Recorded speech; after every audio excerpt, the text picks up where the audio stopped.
এক ধরনের গাছ আছে যে গাছের পাতা কখনো ঝরে না। কি কখনো ঝরে না? আচ্ছা, এর দৃষ্টান্ত হচ্ছে মুসলিমের দৃষ্টান্তের মতো। হাদ্দিসুনি মাহিয়া, বলো তো এটা কোন গাছ? যখন বলছে কোন গাছ, সাহাবারা চলে গেছে অনেক দূরে। তারা মনে মনে ভাবছে এত সহজ প্রশ্ন তো রাসূল সাল্লাল্লাহু আলাইহি ওয়াসাল্লাম সহজ হলে তো আর জিজ্ঞেস করবে না, নিশ্চয়ই আনকমন কোনো গাছ। এবার ভাবতেছে দেখি তো, খাইবারে গেছিলাম, খাইবারের আশেপাশে কি গাছ আছে।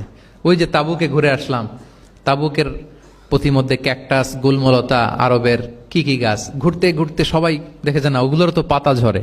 খুঁজতে খুঁজতে সারা দুনিয়া খুঁজে ফেলতেছে সাহাবারা, কিন্তু ওনাদের নিজেদের জাতীয় গাছ যেটা, ঘরের পিছনে যে গাছের সারি সারি, যে গাছের ফল খেয়ে ওনারা জীবন ধারণ করেন, যেটা ওনাদের সমাজ, রীতি, ঐতিহ্য, ট্র্যাডিশনের সাথে জড়িত, ওই গাছের নামে ভুলে গেছে, ওইটা মনে করতে পারতেছে। সবাই দূরে চলে গেছে। হাদিসে এসেছে ফাওয়াকা আন্না সুফি শাজারিল বাওয়াদি, দূর দূরান্তের গাছ নিয়ে ভাবতেছে, ভেবে ভেবে হয়রান, কেউ বলতে পারে না।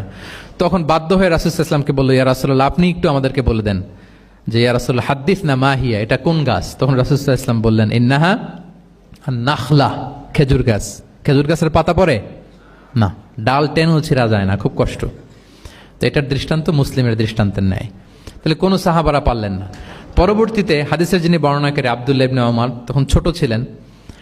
বাড়িতে যাওয়ার পথে ওমর রাদিয়াল্লাহু তাআলা আনহুকে বলতেছেন যে, বাবা, আব্বা, এটা যে খেজুর গাছ আমার কিন্তু মাথায় আসছিল। তোমার ফারুক বলেন, বলো কি, তোমার মাথায় আসছিল, তুমি বললে না কেন? উনি বলে নাই কারণ সিনিয়র সাহাবারা পারতেছে না, বাপ চাচারা কেউ পারে না, আমি ছোট মানুষ বইলে আবার কোন বিপদে পড়ি, বিনয়ী মানুষ, উনি আর বলেন নাই, লাজুকতাও কাজ করতেছিল। তোমারে ফারুক বললেন, যদি আজকে তুমি এটার উত্তর নবীর সামনে দিতে পারতা, আমার বুকটা এত বড় হয়ে যেত নবীর সামনে। মানে লাল উট, লাল কপাল বিশিষ্ট উট পেলে আরবরা যত খুশি হয়, আজকে আমি তার চেয়েও বেশি খুশি হয়ে যেতাম। তাহলে ওমরে ফারুক রাদিয়াল্লাহু তাআলা আনহু, ওনার ছেলে আব্দুল্লাহ ইবনে ওমর, উনি এটার উত্তর ধরতে পারছেন, কিন্তু উনি বলেন নাই।